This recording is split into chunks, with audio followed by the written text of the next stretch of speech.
नमस्कार साथीहरू। के तपाईँहरूलाई थाहा छ हप्ताको 7 दिन कुनै न कुनै भगवानको लागि हरेक दिन समर्पित गरिएको हुन्छ? या तपाईँहरूले आफूलाई मनलाग्दो हिसाबले पूजा-आर्चना गर्दै हुनुहुन्छ भगवानहरूको? यदि यस्तो गर्दै हुनुहुन्छ भने यो भिडियो अन्तिमसम्म हेर्नुहोला है साथीहरू। किनभने कुनै पनि दिन कुनै पनि भगवानको पूजा गर्नुभन्दा जुन भगवानको लागि समर्पित गरिएको हुन्छ त्यो दिनमा पूजा गर्न सकियो भने हामीले चाहिँ धेरै फल पाउने गर्छौँ। कहिल्यै सोच्नु भएको थियो कि हप्ताका 7 दिनले केवल समयको विभाजन मात्र गरेका होइनन्। समय स्वयं देवतामय छ र हप्ताको प्रत्येक दिन कुनै न कुनै देवी देवतासँग गहिरो रूपमा जोडिएको छ। आज चाहिँ हामी आइतबारदेखि शनिबारसम्मको समयको यात्रा गर्नेछौँ, जहाँ प्रत्येक दिन एउटा देवताको कथा बोकेको छ। आइतबार जसमा चाहिँ सूर्यदेवको उदय भएको हुन्छ। हिन्दू परम्परामा सूर्यदेवलाई सबै देवताहरूको साक्षी र जीवनको आधार मानिन्छ। भनिन्छ नि, सूर्य बिना न त दिन हुन्छ न त जीवन। त्यसैले आइतबार सूर्यदेवलाई जल अर्पण गरिन्छ। बिहानै उठेर सूर्यलाई जल अर्पण गर्यो भने सूर्य उच्च हुन्छ भन्ने मान्यता राखिन्छ र यो दिन मानवले आफ्नो जीवनमा तेज आत्मबल र सत्यताको सङ्कल्प गर्छ। सूर्य अस्ताउँछ, केवलमा चन्द्रमा उदाउँछन् र आउँछ सोमबार। यो दिन महादेव शिवको दिन हो। कैलाशवासी शिव जो मौन छन् तर सबै कुरा जान्दछन्।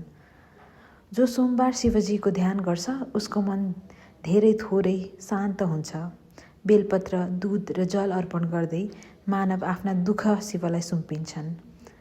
र सोमबार व्रत बस्यो भने दाम्पत्य जीवनमा पनि सुखमय छाउँछ भन्ने मान्यता छ। अझ श्रावणको सोमबार त अझ विशेष मानिन्छ। श्रावणको सोमबारमा महादेवका मन्दिरहरूमा लामो घुइँचो हुने गर्छ। सबैजनाले महादेवलाई दूध अर्पण गर्नको लागि भिड गरेका हुन्छन्। त्यसै कारण पनि सोमबार असाध्यै पवित्र मानिन्छ र शिवजीको आराधना गर्नाले मन शान्त हुन्छ र मानसिक स्वास्थ्य पनि राम्रो हुन्छ भन्ने मान्यता राखिन्छ। अब तेस्रो दिन, हप्ताको तेस्रो दिन मङ्गलबार हनुमानजी र गणेशजीको पूजा आराधना गर्दा विशेष फल मिल्छ भन्ने मान्यता छ। मङ्गल कार्यको सुरुवात गर्दा हनुमानजी र गणेशजीको पूजा आराधना गर्दा असाध्यै राम्रो हुन्छ। हनुमानजी साहस र भक्ति र शक्ति यी तिनैको सङ्गमका पराक्रमी व्यक्ति मानिन्छन् र हनुमानजीको आराधनाले हामीलाई पनि उनी जस्तै साहसी बन्न सहयोग गर्छ। राम भक्त हनुमान जो डराउन जान्दैनन् र थाक्दैनन् र धर्मबाट पनि कहिल्यै विचलित हुँदैनन्। मङ्गलबार पूजा गर्दा मानव आफ्नो डर, आलस्य र कमजोरीसँग लड्ने शक्ति माग्छ। त्यस दिन गणेशजीको पनि स्मरण गरिन्छ। नयाँ कामको शुभारम्भको लागि हाम्रो नयाँ कार्यहरू मङ्गल होस् भन्ने आराधना गरिन्छ र मङ्गल चौथीका दिनमा गणेशजीको ठुलो पूजाआजा पनि गरिने चलन छ। बुधबार बुद्धि र विवेकको कुरा आउँछ। विष्णु जसलाई संसारलाई सन्तुलनमा राख्ने देवता पनि भनिन्छ, त्यो दिन मानवले बुद्धि, वाणी र विवेकको मूल्य बुझ्छ र मङ्गलबार भन्छ सही शब्द र सही निर्णय धर्मकै रूप हुन्। भगवान विष्णुको आराधना बुधबार गर्नाले हामीलाई असाध्यै धेरै राम्रा फलहरू मिल्छन्। भगवानहरूको कुरा गर्दा गुरुको कुरा गर्न चाहिँ बिर्सनु हुँदैन। त्यसकारण गुरुको पनि पूजा गर्ने दिन छ र त्यो दिन हो बिहीबार। बृहस्पति देव जसको ज्ञान र धर्मका प्रतीक हुन्, उनको पूजा आराधना बिहीबार गरिन्छ र गुरुको कृपा बिना जीवनको बाटो अधुरो हुन्छ। हामीलाई सही मार्ग सिकाउने हाम्रा गुरुहरूलाई सम्झनका लागि पनि हाम्रो बिहीबार बृहस्पति देवको पूजा आराधना गरिन्छ। यस दिन मानव आफ्ना गुरु, आफ्ना अभिभावक र ज्ञान दिने सबैलाई स्मरण गर्दछन् र एकमुष्ट रूपमा बृहस्पतिलाई आफ्नो गुरु मानेर पूजा आराधना गर्दछन्। र अब आउँछ शुक्रबारको दिन। शुक्रबार भनेको लक्ष्मी देवीको दिन हो। लक्ष्मी धन मात्र होइनन्, उहाँ शान्त, सौभाग्य र घरको सुख पनि हुनुहुन्छ। र शुक्रबार घर सफा गरिन्छ, दीप बालिन्छ, हरियाली ल्याइन्छ घरको आँगन र त्यस दिन मानवले कृतज्ञता र सन्तुलनको महत्त्व सिक्छ र भगवानलाई यति राम्रो कारणको बीज बन्नुभएको भनेर कृतज्ञता पनि प्रदान गर्दछ।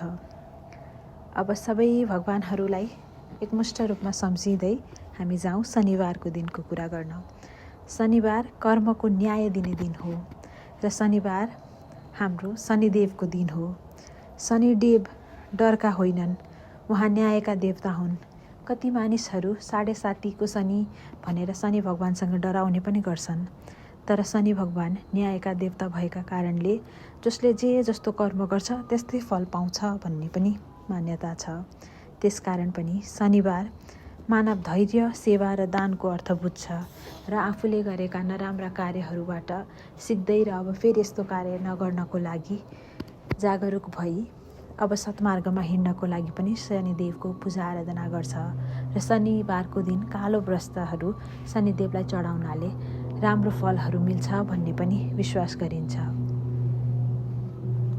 हप्ताका यी 7 दिनमा यी 7 भगवानहरूको पूजा आराधना गरिने चलन छ र हप्ताका यी 7 दिनहरूले हामीलाई सबैले एउटै कुरा सिकाउँछन् कि साँचो पूजा मन्दिरमा मात्र होइन, साँचो पूजा जीवन जिउने तरिकामा छ। यदि तपाईँको कर्म शुद्ध छ, वाणी सत्य छ र मन करुणामय छ भने प्रत्येक दिन पूजनीय हुन्छ। ओम नमः शिवाय। यदि तपाईँलाई यस्तै भक्तिमय भिडियोहरू मन पर्छन् भने हाम्रो भिडियोलाई लाइक गर्नुहोस् र कमेन्टमा ओम नमः शिवाय पनि लेख्नुहोला। च्यानल सब्स्क्राइब गर्न पनि नबिर्सिनुहोस्। जय सनातन धर्म। जय।